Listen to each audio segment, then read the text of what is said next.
दोस्तों, S for Suren के channel पे मैं सुरेन आपका एक बार फिर से वेलकम करता हूं। दोस्तों, आज 10th क्लास के आईटी में हम लोग बात करने वाले हैं अपने सेकंड पोर्शन यानी कि सब्जेक्ट स्पेसिफिक स्किल्स के एक और नए चैप्टर को। दोस्तों, आज जो चैप्टर है वो अपने पास यहाँ पर है वेब एप्लीकेशन एंड सिक्योरिटी से रिलेटेड। इसमें हम लोग यहाँ पर बात करेंगे इंटरनेट सिक्योरिटी को लेकर के कि आखिर इंटरनेट सिक्योरिटी होती क्या है। दोस्तों, इंटरनेट सिक्योरिटी जो है वो हमारे पास इस टाइप से हम लोग कह सकते हैं कि जब भी हम लोग इंटरनेट चलाते हैं तो दोस्तों बहुत सारे अपने पास जो पीछे ऐसे बैकग्राउंड थ्रेट्स होते हैं जो अपने कंप्यूटर को या अपने नेटवर्क को नुकसान पहुंचा सकते हैं। तो वो सारी चीजों से किस तरीके से हम लोग बचते हैं वही सारे पॉइंट्स हम लोग यहाँ आज डिस्कस करने वाले हैं। इसी तरीके से हम लोग पहले यहाँ पर डिस्कस कर लेते हैं दोस्तों कि अपने आखिर एजेंडा क्या रहेगा। तो एजेंडा अपने पास यहाँ पर क्या है कि हम लोग सबसे पहले बात करने वाले हैं इंटरनेट सिक्योरिटी को लेकर के कि आखिर इंटरनेट सिक्योरिटी होती क्या है। ऐसे ही साइबर थ्रेट्स को लेकर के हम लोग बात करने वाले हैं। Best practices for internet security को लेकर के डिस्कस करेंगे। बहुत सारे पॉइंट्स हैं जो हम लोग यहाँ एक एक करके डिस्कस करेंगे। ऐसे ही दोस्तों हम लोग बात करेंगे कि किस तरीके से आपके ब्राउजर के अंदर जो आपके ब्राउजिंग जो हिस्ट्री होती है या यूजर नेम पासवर्ड होते हैं या आपके फॉर्म्स का जो डेटा है उनको हम लोग किस तरीके से क्लियर करते हैं। दोस्तों, अगर आपने मेरे इस चैनल को अभी तक सब्सक्राइब नहीं किया है तो आप इस चैनल को सब्सक्राइब कर सकते हैं जिससे कि आगे आने वाले सभी वीडियो आप तक आसानी से पहुंच सके। इसके अलावा दोस्तों आगे जाते हुए अगर आपको ये वीडियो अच्छा लगे तो दोस्तों आप इस पर्टिकुलर वीडियोस को जो है वो लाइक जरूर कीजिएगा, हो सके तो अपने दोस्तों के साथ शेयर जरूर कीजिएगा। आइए दोस्तों स्टार्ट करते हैं इस चैप्टर को जिसमें हम लोग सबसे पहले बात करने वाले हैं यहाँ पर नेटवर्क सिक्योरिटी को लेकर के, इंटरनेट सिक्योरिटी को लेकर के। इंटरनेट सिक्योरिटी होती क्या है दोस्तों? इंटरनेट सिक्योरिटी का मतलब यहाँ पर हो चुका है कि बेसिकली जब भी आप अपने इंटरनेट को चलाते हैं तो उसके बैकग्राउंड में कौन कौन सी चीजें हैं जो आपकी कंप्यूटर सिस्टम के लिए हार्मफुल हो सकती है, उन सभी से बचने के लिए आप यहाँ पर क्या क्या कुछ करते हैं वो सभी आपके पास इंटरनेट सिक्योरिटी रहती है।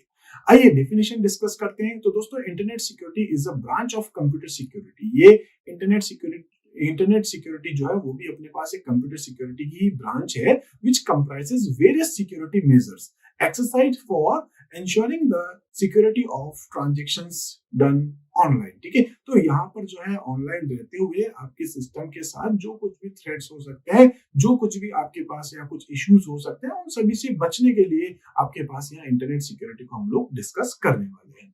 ऐसे दोस्तों in the process the internet security prevents attacks targeted eight browser. तो ब्राउजर को प्रोटेक्ट करता है, साथ में नेटवर्क को प्रोटेक्ट करता है, अपने ऑपरेटिंग सिस्टम को प्रोटेक्ट करता है और लास्ट में जाते हुए अपने जितनी भी एप्लीकेशंस हैं उन सभी को भी साथ में ये प्रोटेक्ट करता है। इसी तरीके से हम लोग कह सकते हैं कि today businesses and governments are more concern about, यहाँ पर हम लोग कह सकते हैं कि गवर्नमेंट और साथ में जो भी प्राइवेट बिजनेसेस है दोस्तों वो भी इन चीजों को लेकर के बहुत ज्यादा यहाँ पर जो है वो कंसर्न है किस तरीके से हम लोग अपने नेटवर्क को, अपने डेटा को, हम लोग कह सकते हैं अपने इंटरनेट सिक्योरिटी को जो है वो कह सकते हैं सिक्योर कर सके। तो उसके लिए यहाँ पर ये जो बहुत सारे लोग या जो भी पर्टिकुलर फॉर्म्स है वो भी यहाँ बहुत जो है इन चीजों को लेकर के कंसर्न करती है। ठीक है, तो यहाँ पर जो है साइबर अटैक से बचने के लिए, मालवेयर प्रोग्राम यानी कि मैलिशियस सॉफ्टवेयर से बचने के लिए हम लोग यहाँ पर क्या क्या कुछ कर सकते हैं वो सारे पॉइंट्स यहाँ पर हम लोग इंटरनेट सिक्योरिटी में डिस्कस करते हैं। इसी तरीके से दोस्तों हम लोग बात करते हैं साइबर थ्रेट्स को लेकर के। साइबर थ्रेट्स क्या होता है? तो साइबर थ्रेट्स का मतलब क्या हो गया, हम लोग देख सकते हैं क्वेश्चन यही है कि what is computer threats and it's type. तो दोस्तों सबसे पहले हम लोग बात करेंगे कंप्यूटर थ्रेट है क्या। A computer threat in the context of computer security refers to anything that has the potential to cause serious harm to a computer system। तो दोस्तों यहाँ पर हम लोग कह सकते हैं कि कोई भी चीज जो हमारे कंप्यूटर को हानि पहुंचा सकती है, कंप्यूटर के लिए हार्मफुल हो सकती है जरूरी नहीं, लेकिन उसमें पोटेंशियल है कि पर्टिकुलर किसी डेट के ऊपर, पर्टिकुलर किसी टाइम पर हमारे कंप्यूटर को नुकसान पहुंचा दे, वो सभी अपने पास क्या कहलाएंगे, यहाँ पर थ्रेट्स कहलाएंगे। ऐसे दोस्तों हम लोग कह सकते हैं threat is something that may और मे नॉट हैपन। जरूरी नहीं है वो अभी हो ही हो, वो इन फ्यूचर हो सकता है। जैसे कि कुछ वायरसेस ऐसे होते हैं दोस्तों कि वो एक पर्टिकुलर टाइम पर जो है वो ब्लास्ट होते हैं। ब्लास्ट इन द सेंस वहां पर जो उसकी कोडिंग है वो रन होती है या एग्जीक्यूट होती है। ठीक है, तो हम लोग कह सकते हैं threat is something that may और may not happen but has the potential to cause serious damage. इसी टाइप से हम लोग कह सकते हैं threats can lead to attack on computer system, network और एंड मोर। ठीक है, इसी तरीके से हम लोग यहाँ पर जो है अब बात करने वाले हैं थ्रेड्स के साथ ही। तो हम लोग कह सकते हैं some of the threads posted, या हम लोग कह सकते हैं post by the internet are as follows. तो इंटरनेट के थ्रू कौन कौन से थ्रेड्स अपने पास आ सकते हैं? तो दोस्तों अपने पास आता है एक तो फिशिंग। फिशिंग का मतलब क्या हो गया कि इंटरनेट के थ्रू जो है बहुत सारे लोग अपनी पर्सनल इंफॉर्मेशन को चुरा लेते हैं। उनको कैसे हम लोग प्रोटेक्ट कर सकते हैं। तो दोस्तों फिशिंग का मतलब क्या हो गया? Fishing is a type of social engineering attack often used to steal user data including login. यहाँ पर लॉगिन से रिलेटेड आपकी इंफॉर्मेशन यानी कि आपका यूजर नेम या आपका पासवर्ड या और दूसरी आपकी पर्सनल इंफॉर्मेशन हो सकती है। इसके अलावा दोस्तों आपके जो क्रेडिट कार्ड है या डेबिट कार्ड की जो इंफॉर्मेशन है या और भी जो आपकी जो भी पर्सनल इंफॉर्मेशन है उसको चुरा करके जब कोई मिसयूज करता है तो हम लोग क्या कह सकते हैं, ये फिशिंग स्कैम है या फिशिंग है। ठीक है, तो फिशिंग जो है वो क्या हो गया? आपके पास जो आपकी पर्सनल इंफॉर्मेशन को चुराता है। ऐसे ही the user is asked to visit a website in which he is, तो यहाँ पर जो हम लोग कई बार ऐसा देखते हैं दोस्तों, एक पर्टिकुलर वेबसाइट पे जाते हैं, वो हमें किसी दूसरी वेबसाइट पे भेजता है, देन हमारी पर्सनल इंफॉर्मेशन वहां पर मांगी जाती है। दोस्तों हम लोग वहां पर जो है रिप्लाई भी कर देते हैं उस वेबसाइट को और उसके बाद वहां पर जो है अपना जो भी डेटा है दोस्तों उसको हैक कर लिया जाता है। ठीक है, तो हम लोग यहाँ पर यही करेंगे कि the user is asked to visit a website in which he is supposed to update और validate his personal details such as user name, password, credit card details etcetera. तो ये सारी चीजें आपसे मांगता है और इसके लिए बहुत सारे आपको जो है अलग अलग बेनिफिट्स देने की कोशिश करता है, जिसमें से कई बार अपडेट को लेकर के हो सकता है और भी दूसरी चीजों को लेकर के हो सकता है। तो फिशिंग जो है, फिशिंग का मतलब क्या हो गया यहाँ पर कि आपकी पर्सनल इंफॉर्मेशन को चुराया जा रहा है और उसको आगे जाते हुए मिसयूज भी किया जाएगा। ऐसे दोस्तों यहाँ पर हम लोग नेक्स्ट जो साइबर थ्रेट्स डिस्कस करने वाले हैं वो अपने पास है ईमेल स्पूफिंग। ईमेल स्पूफिंग का मतलब क्या हो गया दोस्तों कि ये बिल्कुल हमें लगता है जैसे कि रियल ईमेल हमें आई है। ठीक है, तो हमें ऐसा फील होता है जैसे रियल ईमेल आई और हम लोग उसके साथ उसको रिप्लाई भी करते हैं, अपनी पर्सनल इंफॉर्मेशन भी हम लोग उसके साथ दोस्तों यहाँ पर शेयर करते हैं और वो भी हमारे लिए जो है कई बार नुकसानदायक हो सकता है। तो email spoofing is one of the most common security threats these days. The process involves sending emails to the target recipient to make them believe that these email originate from trusted resources। तो इस तरीके से ये email बनाई जाती है जिससे कि हम उसके ऊपर भरोसा कर सके और साथ में हम लोग उसको अपनी पर्सनल इंफॉर्मेशन दे देते हैं। ठीक है, the purpose of spoofing is to gain access to the recipient personal information. तो पर्सनल इंफॉर्मेशन को चुराने के लिए यहाँ पर जो एक ऐसी ईमेल बना के दी जाती है कि हम उस पर भरोसा कर लेते हैं और साथ में हम लोग अपने पर्सनल इंफॉर्मेशन उसको प्रोवाइड कर देते हैं। ठीक है, लाइक हम लोग कह सकते हैं user name, password, banking detail, ये सारी कुछ कॉमन इंफॉर्मेशन हम लोग वहां पास कर देते हैं। ऐसे ही नेक्स्ट अपने पास यहाँ पर जो है वो है अपने पास चैट स्पूफिंग। चैट स्पूफिंग क्या हो गया दोस्तों? चैट स्पूफिंग का मतलब हो गया है कि जब हम लोगों को ऐसा फील होता है कि सामने वाला पर्सन अपना नोन है या इस टाइप से वो हमें चैट करता है कि हम लोग उसको प्रॉपर तरीके से रिप्लाई करते रहते हैं। तो चैट स्पूफिंग जो है वो भी लगभग सिमिलर होता है अपने पास ईमेल स्पूफिंग की तरह ही, बट इसमें जो डिफरेंस है वो क्या है? The only difference between the two is that in chat spoofing, the spoofing happens when the target is engaged in a chat process. तो जब हम लोग चैट प्रोसेस में एंगेज होते हैं, उसमें बिजी होते हैं, हमें लगता है सामने वाला पर्सन नोन हो सकता है या हम लोग जब चैट कर रहे होते हैं दोस्तों, तो बैकग्राउंड के अंदर जो है वो हमारे कंप्यूटर सिस्टम से कई बार कुछ इंफॉर्मेशन चुराने की कोशिश कर सकता है और करता भी है, जिसको हम लोग कई बार कहते भी है साइबर अटैक। ठीक है, तो साइबर अटैक बेसिकली यही होता है कि हमारे कंप्यूटर सिस्टम से हमारी पर्सनल इंफॉर्मेशन को चुरा लिया जाता है थ्रू इंटरनेट। कोई पर्सन आता है, हमारे डेटा को चुरा करके ले जाता है, तो उसको किस तरीके से अब हम लोग यहाँ रोक सकते हैं वो भी सारी चीजें हम लोग यहाँ एक एक करके डिस्कस करने वाले हैं थ्रू साइबर सिक्योरिटी को लेकर के, इंटरनेट सिक्योरिटी को लेकर के कौन कौन से पॉइंट्स हैं जो हमारे माइंड में रहना जरूरी है। दोस्तों सबसे पहले कीप पासवर्ड सेफ। आपका जो पासवर्ड है वो बिल्कुल सेफ रहना चाहिए। ऐसा पासवर्ड नहीं हो जो इजीली कोई गैस कर सके, लाइक आपका नाम, आपके नंबर, आपका मोबाइल नंबर, आपकी गाड़ी का नंबर, आपका डेट ऑफ बर्थ, ऐसी कॉमन चीजें नहीं होनी चाहिए। साथ में हम लोग ये भी जानते हैं कि जो आजकल पासवर्ड जो होते हैं दोस्तों वो कम से कम 8 कैरेक्टर्स तो हो ही हो, उसमें अपर केस भी होना जरूरी है, लोअर केस होना भी जरूरी है, डिजिट्स भी होना जरूरी है और एक स्पेशल सिंबल होना भी जरूरी है जिससे कि वो सेफ भी होता है।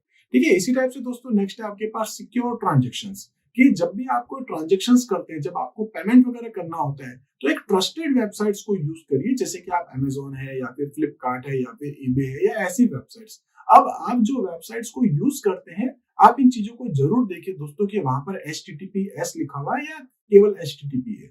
अगर S है तो इसका मतलब दोस्तों वो सिक्योर वेबसाइट से आप वहां पर ट्रांजेक्शंस कर सकते हैं, या जो भी आप पेमेंट गेटवे यूज करते हैं वहां पर भी आप इन चीजों को देखिए कि ये सिक्योर है या नहीं है। ठीक है, इसी टाइप से नेक्स्ट आपके पास है इंस्टॉल एंटीवायरस सॉफ्टवेयर। दोस्तों वायरस जो है वो भी हमारे कंप्यूटर के लिए कई बार नुकसानदायक रहता है, कई बार क्या मोस्टली कह सकते हैं हर बार। तो उसको किस तरीके से आप जो है प्रोटेक्ट कर सकते हैं, तो वायरस को रोकने के लिए हम लोग क्या कर सकते हैं, एंटीवायरस सॉफ्टवेयर को अपने कंप्यूटर में इंस्टॉल कर सकते हैं, कोई भी। लाइक आपके पास एविरा है या फिर आपके पास अवस्ट है या नॉर्टन यूज कर सकते हैं या फिर आप कैस्परस का यूज कर सकते हैं, कोई खेल को यूज कर सकते हैं, बहुत सारे आपके पास बहुत वैरायटी है, जो आपका मन करे आप उसको यूज कर सकते हैं। इसी टाइप से आप यहाँ पर दोस्तों फायरवॉल को यूज कर सकते हैं। फायरवॉल क्या होता है, तो एक टाइप का फीचर होता है जो आपके ऑपरेटिंग सिस्टम का एक पार्ट है। बेसिकली फायरवॉल आपके पास सॉफ्टवेयर में भी होता है और हार्डवेयर में भी होता है। हार्डवेयर कैटेगरी अपन लिखते हैं जब हम लोग बात करते हैं राउटर को लेकर के नेटवर्किंग के लिए। और इसी टाइप से आप अगर अपने सिस्टम की बात करें तो दोस्तों आपके विंडोज ऑपरेटिंग सिस्टम या ऑलमोस्ट सभी ऑपरेटिंग सिस्टम के अंदर एक फायरवॉल फीचर दिया जाता है, जिसके थ्रू आपके कंप्यूटर के बाहरी लोग आपके कंप्यूटर के डेटा को डायरेक्ट एक्सेस नहीं कर सके, जब तक कि आप उसे परमिशन नहीं देते। तो आपको फायरवॉल ऑन रखना चाहिए, जो बाय डिफॉल्ट ऑन आता भी है। ठीक है, इसी टाइप से यहाँ पर जो है वो do not open attachments from unknown source, जो आपको ईमेल मिलती है। कई बार क्या होता है दोस्तों, हम लोग जिनको जानते नहीं है उनकी ईमेल को भी हम लोग कई बार ओपन करते हैं और उसके अंदर ऐसे कुछ प्रोग्राम्स हो सकते हैं जो हमारे कंप्यूटर को नुकसान पहुंचा सकते हैं, तो उनको डायरेक्ट आप ओपन नहीं करें। ऐसे ही जो भी डिवाइसेस आप यूज करते हैं अपने कंप्यूटर सिस्टम के साथ, लाइक आपके पेन ड्राइव है या आपके पास कोई एक्सटर्नल हार्ड डिस्क है या और भी कुछ डेटा, तो जब भी आप अपने पोर्टेबल स्टोरेज डिवाइस को कनेक्ट करते हैं अपने कंप्यूटर सिस्टम के साथ, दोस्तों उसको स्कैन करना भी जरूरी होता है, क्योंकि कई बार आपके पेन ड्राइव या हार्ड डिस्क के अंदर दोस्तों वायरस होते हैं, वो अपने कंप्यूटर सिस्टम तक पहुंच जाएंगे, तो अपने कंप्यूटर को नुकसान है। ऐसे ही दोस्तों हम लोग यहाँ पर कह सकते हैं कि हम अपने कंप्यूटर सिस्टम पे एक या दो से ज्यादा लोगों को कनेक्ट नहीं करें। हो सके तो आप खुद ही अपने कंप्यूटर को यूज करिए। कई बार क्या होता है कि जैसे ऑफिस की बात करें, अपने कंप्यूटर सिस्टम पे दोस्तों मैं भी बैठता हूँ, कोई और पर्सन भी बैठता है, तो ऐसा भी हो सकता है कि कोई दूसरा पर्सन हमारे कंप्यूटर सिस्टम में ऐसे कुछ सॉफ्टवेयर इंस्टॉल कर दे जिससे कि हमारा पर्सनल डेटा भी दोस्तों वहां तक पहुंच सके। तो ये भी ध्यान रखिए कि आपके पास जो नंबर ऑफ यूजर्स आपके कंप्यूटर में ज्यादा नहीं हो। इसी टाइप से आपके जो भी दूसरे सॉफ्टवेयर्स हैं, लाइक आपका माइक्रोसॉफ्ट ऑफिस है या फिर और भी जो दूसरे आप सॉफ्टवेयर्स को यूज करते हैं, जो कुछ भी software like VLC player XYZ जो भी, उन सभी को भी दोस्तों आप जो है वो रेगुलरली अपडेट करते रहे, टाइम टू टाइम आप उसको अपडेट करते रहे। ऐसे ही कुछ और फीचर्स भी हम लोग डिस्कस करेंगे, जैसे कि आप यहाँ पायरेटेड सॉफ्टवेयर्स को यूज नहीं करें, क्योंकि दोस्तों जब भी आप पायरेटेड सॉफ्टवेयर इंस्टॉल करते हैं तो हो सकता है कि उसके अंदर ऐसी कुछ कोडिंग डाल के दे दी जाए क्रैकर्स के थ्रू, हैकर्स के थ्रू, जो आप अपने कंप्यूटर सिस्टम में इंस्टॉल करेंगे तो आपका पर्सनल डेटा यहाँ से दूसरी जगह तक पहुंच सकता है। ऐसे ही दोस्तों आप यहाँ पर अपने डेटा का रेगुलरली बैकअप लेते रहें, जिससे कि कभी अगर आपका कंप्यूटर सिस्टम खराब हो जाए किसी भी वजह से, तो एटलीस्ट आपके पास आपका डेटा जरूर सेफ रहे। ठीक है, इसी तरीके से आपके पास यहाँ पर आपके डेटा का इंक्रिप्शन आप करके रखिए। जैसे कि दोस्तों आप अपने कंप्यूटर में कोई फाइल इंस्टॉल अपने कंप्यूटर में कोई फाइल क्रिएट करते हैं। अब दोस्तों ऐसा पॉसिबल है कि मैं अपने सिस्टम से आऊं या अपनी पेन ड्राइव लेकर के आऊं, आपके कंप्यूटर सिस्टम से फाइल लेकर के चला जाऊं और फिर उस फाइल को जो है मैं मिसयूज उसका कर सकूं। तो आप अपनी फाइल को पहले से ही इनक्रिप्ट करके रख दीजिए कि कोई भी दूसरा पर्सन लेकर के जाएगा, ठीक है, तो उसको पहले तो ओपन करने के लिए पासवर्ड मांगेगा, पासवर्ड नहीं होगा तो दोस्तों उसमें कंटेंट कुछ ढंग से दिखेंगे ही नहीं। ठीक है, वहां पर कुछ स्पेशल सिंबल से ऐसे ही कुछ बने रहेंगे, तो हमें समझ में नहीं आएगा कि वो कोड एक्चुअली है क्या। ऐसे ही आप यहाँ पर देख सकते हैं मेक अ स्टार्टअप डिस्क। तो कई बार क्या होता है, अपने कंप्यूटर के जो सी ड्राइव है उसको अपन को फॉर्मेट करना होता है, तो एक बूटेबल पेन ड्राइव बना करके भी आप रख सकते हैं। इसी टाइप से दोस्तों नेक्स्ट अपने पास है never leaves your computer unattended. मतलब आप अपने कंप्यूटर सिस्टम को किसी दूसरों के भरोसे नहीं छोड़ दें। आप ऐसे ही कई बार कंप्यूटर सिस्टम को छोड़ के जाते हैं, उससे भी कई बार क्या होता है कि हमारे कंप्यूटर सिस्टम से कुछ लोग कुछ फाइल्स को चुरा करके लेके जा सकते हैं या अपनी फाइल को मॉडिफाई कर सकते हैं, तो ये भी अपने पास एक टाइप का थ्रेड्स है। इसी टाइप से दोस्तों हमारे पास नेक्स्ट आता है क्लियर कुकीज इन ब्राउजर। तो आपके जो ब्राउजर्स होते हैं उसके अंदर जो कुकीज वगैरह है उन सभी को भी हम लोग टाइम टू टाइम क्लियर करते रहे। तो इस तरीके से दोस्तों हमारे पास बहुत सारे ऐसे पॉइंट्स हैं जिसको हम लोगों ने डिस्कस किया है, लेकिन लास्ट पॉइंट अपने पास जो रहेगा इस चैप्टर का वो यही है कि clearing data stored in browser. तो आप अपने ब्राउजर से किस तरीके से अपने डेटा को क्लियर करते हैं। तो देखिए दोस्तों, सबसे पहले हम लोग यहाँ पर बात करने वाले हैं कि जो आपका डेटा होता है, बहुत सारी वेबसाइट्स आपको ऐसा कहती है कि मैं आपके कंप्यूटर की या आपके ब्राउजर की कुकीज को यूज करूं। कई बार हम लोग क्या करते हैं, अपने यूजर नेम और पासवर्ड डालते हैं, लेकिन आप अपने सिस्टम पे जब फेसबुक या दूसरी वेबसाइट को जब लॉगिन करते हैं तो आपके यूजर नेम पासवर्ड वो सब उसमें ऑटोमेटिक सेव हो जाते हैं। तो दोस्तों कई बार ऐसा हो सकता है कि उस डेटा को कोई मिसयूज कर ले। ठीक है, तो उसको हम लोग कैसे रोक सकते हैं वो भी हम लोग अब डिस्कस करेंगे।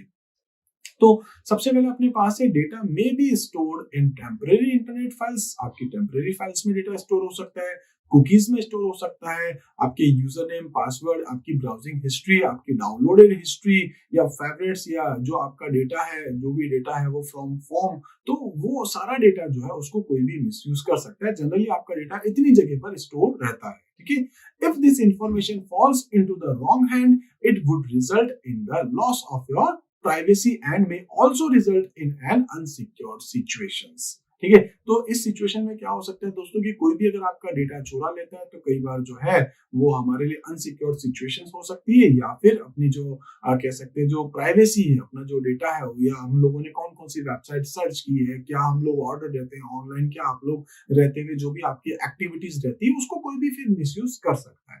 तो उसको हम लोग रोकने के लिए बहुत सारे काम करते हैं। स्पेशली हम लोग अपने ब्राउजर्स की हिस्ट्री को, अपने ब्राउजर की कैशे को, या ऐसी और जो चीजें उनको क्लियर करते हैं। इसी टाइप से दोस्तों हम लोग कह सकते हैं कि to preserve your privacy, ensure that your browsing is always secure. To do so, you should regularly delete an unnecessary data stored in the browser. तो आपके ब्राउजर्स के अंदर जो भी unnecessary details है, unnecessary जो डेटा है, उसको आप जो रेगुलरली डिलीट करते रहें। तो दोस्तों यहाँ पर कौन कौन सा डेटा हो सकता है वो भी हम लोग एक बार बात कर लेते हैं। सबसे पहले आपके पास फॉर्म्स एंड पासवर्ड्स, जो भी आप वेबसाइट्स को यूज करते हैं, उन वेबसाइट्स में कई बार जो है यूजर नेम और पासवर्ड मांगा जाता है, देन आप लॉग इन करते हैं। तो वो डेटा जो है आपके सिस्टम पे पड़ा है, आप उसको चाहें तो यहाँ से एक बार उसको क्लियर कर सकते हैं। तो दोस्तों while logging into some websites you need to enter your user name and password. Like दोस्तों कई बार ऐसा होता है कि हम लोग अपने लैपटॉप के थ्रू जो है वो अपना वेब व्हाट्सएप को चलाते हैं, दूसरे ऐप को भी चलाते हैं, तो वहां उन सभी के यूजर नेम पासवर्ड वो सब कुछ स्टोर रहता है। तो उसको कैसे हम लोग यहाँ से क्लियर करें वो हम लोग आगे अभी डिस्कस करेंगे। If the check box in the form and password section is selected, ठीक है, तो यहाँ पर क्या करेगा, वो अपने यूजर नेम पासवर्ड को सेव करके रख लेगा और हर बार वो वेबसाइट पर्टिकुलर उस जगह यूजर नेम पासवर्ड को ही उठाने की कोशिश करती है। तो ये कई बार अपने लिए रिस्की भी हो सकता है। इसी टाइप से हम लोग यहाँ पर ये भी जानते हैं कैशे को हम लोग कैसे डिलीट कर सकते हैं, हिस्ट्री को कैसे डिलीट कर सकते हैं। थ्रू इमेज भी आप लोग देख सकते हैं, क्लियर ब्राउजिंग हिस्ट्री है, क्लियर डाउनलोडेड हिस्ट्री है, एम्प्टी द कैशे है, डिलीट कुकीज है, क्लियर सेव्ड पासवर्ड है, और ये लास्ट डे का डिलीट करना है, या आप स्टार्टिंग से डिलीट करना चाहते हैं, लास्ट मंथ का डिलीट करना चाहते हैं, ये सारे फीचर्स आपको मिलेंगे। तो आप यहाँ से अपनी हिस्ट्री को भी जो है वो क्लियर कर सकते हैं, जो हम लोग प्रैक्टिकली देखने वाले भी है। ऐसे ही दोस्तों लास्ट में जाते हुए हम लोग यहाँ बात करने वाले हैं कुकीज को लेकर के, कुकीज क्या है। तो हम लोग ये जानते हैं दोस्तों कि जब भी हम लोग अपने फॉर्म को फिल करते हैं, लाइक यूजर नेम पासवर्ड के अलावा आप अपने नेम को, ईमेल को, एड्रेस को, फोन नंबर को जब भी दोस्तों आप लोग स्टोर करते हैं तो वो सब आपके ब्राउजर में जाकर के सेव हो जाता है। कई बार आप लोगों ने देखा होगा कि कुछ वेबसाइट्स आपसे कहती है कि मैं आपके ब्राउजर की कुकीज को यूज करूंगा या करूँ, ठीक है, तो आप उसको परमिट करते हैं, आप उसको अलाउ करते हैं, तो वो आपकी कुकीज में से ऑलमोस्ट सभी डेटा को एक्सेस कर सकता है। ये भी हमारे लिए कई बार जो है वो चैलेंजिंग रह सकता है, अनसिक्योर्ड रह सकता है। तो आइए दोस्तों हम लोग सबसे पहले यहाँ पर बात करते हैं कि कैसे हम लोग अपनी हिस्ट्री को, कुकीज को रिमूव कर सकते हैं। तो उसके लिए आप जो भी ब्राउजर यूज करते हैं दोस्तों, जैसे कि मैं यहाँ पर मोस्टली गूगल क्रोम को यूज करता हूँ, तो मैं गूगल क्रोम स्टार्ट कर लूंगा। आप लोग देखेंगे गूगल क्रोम में जब आप आते हैं तो दोस्तों मैं यहाँ पर सिंपल सा कंट्रोल एच कर लेता हूँ। कंट्रोल एच और हिस्ट्री के लिए होता है। जो भी वेबसाइट्स मैंने अभी तक यूज कर रखी दोस्तों सब आपको यहाँ पर ये दिखा देगा, ठीक है, इस टाइप से हर पेजेस को, जो भी पर्टिकुलर वेबसाइट्स पे मैं गया हूँ। यहाँ पर दोस्तों मैं क्या करने वाला हूँ, क्लियर ब्राउज डेटा, ठीक है, तो बस ब्राउजिंग डेटा को आपको क्लियर करना है। देन उसके बाद आप लोग यहाँ पर देखेंगे कि बहुत सारी चीजें देगा। एक तो ऑल टाइम, आप यहाँ से स्टार्टिंग से डिलीट करना चाहते हैं तो कर सकते हैं। उसके बाद यहाँ पर ऑप्शन है कि ब्राउजिंग हिस्ट्री को डिलीट करना है, कुकीज को करना है, कैशे को करना है, और उसके बाद सिंपल सा इस पे क्लियर डेटा के ऊपर आप क्लिक कर देंगे तो यहाँ से आपकी जो भी ब्राउजिंग से रिलेटेड जो भी इंफॉर्मेशन है वो सब की सब यहाँ से डिलीट हो जाएगी, ठीक है। तो बस आपको सिंपल से इसके ऊपर क्लियर डेटा के ऊपर क्लिक करना है। आपके जो कुछ भी डेटा यहाँ पर सेव था दोस्तों वो सब कुछ यहाँ से गायब हो जाएगा। जैसे आप अभी बैकग्राउंड में हिस्ट्री देख पा रहे थे, जो भी मैंने वेबसाइट्स पे गया हूँ, गूगल पे जो भी मैंने सर्च किया है, सब कुछ यहाँ से रिमूव होने वाला है। तो इस तरीके से आप जो है ये जो प्रोसेस अभी हम लोग प्रैक्टिकली देख रहे हैं दोस्तों, इसको आप जो है वो थोड़ा रेगुलरली यूज करते रहे, जिससे कि आपकी कंप्यूटर सिक्योरिटी जो है वो थोड़ी टाइट रहे। तो इस तरीके से मैंने इसको क्लियर कर दिया है। आप लोग देख सकते हैं यहाँ पर जो हिस्ट्री है वो एकदम क्लियर हो चुकी है। तो इस तरीके से दोस्तों मैंने यहाँ पर जो है आपको ये बताया कि कैसे हम लोग अपने ब्राउजर से इन सभी चीजों को रिमूव कर सकते हैं। इस तरीके से दोस्तों आज इस वीडियो में इतने ही डेटा को देखते हैं, मिलते हैं अपने अगले वीडियो में एक और नए टॉपिक के साथ। तब तक के लिए आप मेरे साथ जुड़े रहिए। Thank you.